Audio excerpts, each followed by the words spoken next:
SP గారి ఆదేశాల మేరకు కనిగిరి సబ్ డివిజన్ మొత్తం మీద స్పెషల్ డ్రైవ్ అనేది కండక్ట్ చేయడం జరిగింది.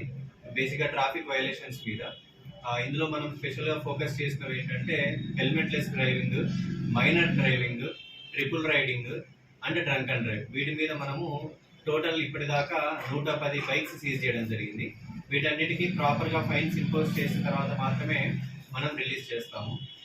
ప్రజలందరికీ మనం చెప్పడం ఏంటంటే, రీసెంట్గా మనం చూస్తుంటే చాలా వరకు యాక్సిడెంట్స్ జరుగుతున్నాయి. అందులో చనిపోవడం జరుగుతుంది, అంటే ఫ్యాటల్ యాక్సిడెంట్స్ జరుగుతున్నాయి. దీనికి మేజర్ రీజన్ ఏంటంటే హెల్మెట్ లేకపోవడం. మీకు రీసెంట్గా తెలుసు, కనిగిరిలో ఒక ఆస్ట్రేలియాకి సంబంధించినటువంటి సిటిజన్ చనిపోవడం జరిగింది. అంటే ఇక్కడ విజిటింగ్కి వచ్చారు, మార్నింగ్ వాకింగ్ చేసుకుంటే రిటర్న్ వెళ్ళిపోయేటప్పుడు ఒక కుక్క అడ్డం వచ్చింది, బైక్కి హిట్ చేసింది.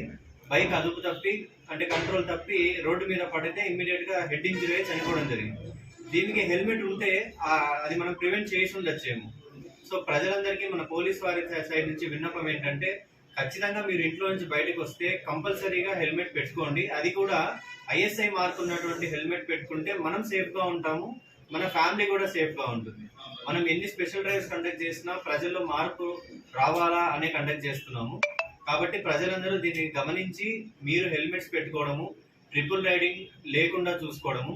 తర్వాత పేరెంట్స్ అందరికీ మా విన్నపం ఏంటంటే, పిల్లలకి 18 లోపు ఉన్న ఎవరికైనా సరే బండి ఇవ్వద్దు.